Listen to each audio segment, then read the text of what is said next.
Hi everyone and welcome to Outside the Box Reviews.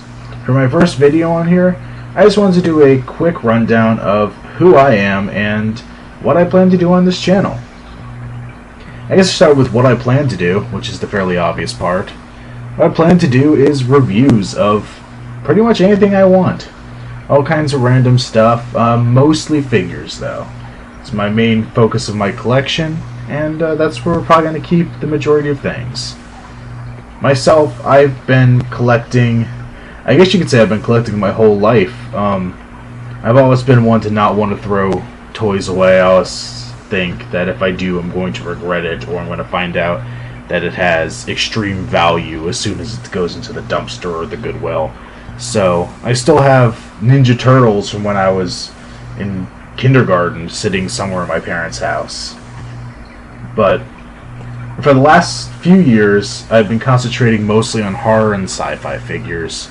That's really been the main portion of my collection.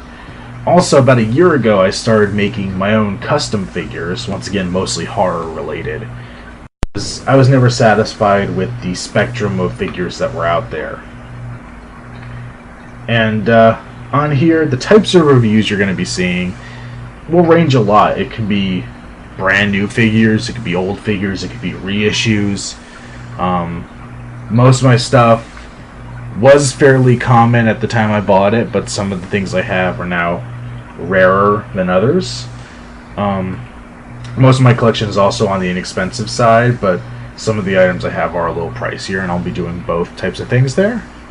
And as I said before, some of them are brand new out of the package, went to the store and bought it, but a lot of them are things I found at flea markets or comic book shops that have used action figures and things. So some of them are incomplete, some of them have never had a box that they've been, at least in the time I've seen them.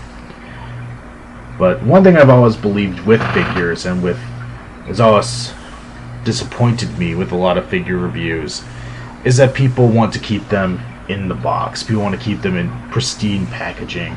And I can understand that from some extent. But these things were made to be enjoyed. If they weren't meant to sit in the box their entire existence, they wouldn't have been sculpted all the way around, let's face it. So, I feel the only way to really enjoy these figures is to open them up and display them. And that's part of the reason why I'm calling this channel Outside the Box Reviews. Gonna be opening things up and taking a look at them and tell you what I think about them. So now we got all that stuff out of the way, it's time to get started on the reviews. So hope you'll come with me and enjoy the ride.